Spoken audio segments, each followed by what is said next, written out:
إيمان البحر درويش ممثل ومطرب مصري، بصح يغني لمضيف، رفض العمل مع محمد رمضان لأن الكلام تاع الأغاني غير لائقة. اسمعوا واش قاعد يقول.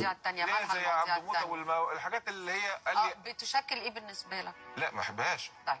وهو محمد رمضان نفسه قال لي مع ان التتر نزل وكسر الدنيا، بس كمل. رفضت عشان الكلام وحش. انا الكلام ما عجبنيش. الكلام ما عجبكش؟ احسنت.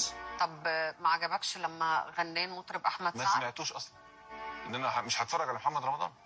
ده الايجو عالي قوي.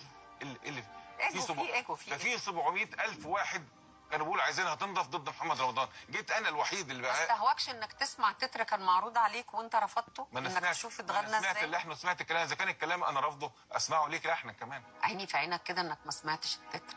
والله العظيم ما سمعته، وسمعته من ملحن. هذا الممثل فانا مش موافق. مصري مخرج محمد سامي إيمان البحر درويش رفض العمل مع محمد رمضان لأن كلمات الأغاني غير لائقة. هذا نستعرف به. برفض هذا العمل. مطرب يعني مبلغ كبير جدا. يعني تعتبر وصمة عرف مضيف صح. المطرب اللي غناها احمد سعد. لا ده ذوق احمد سعد، هو يتحمله.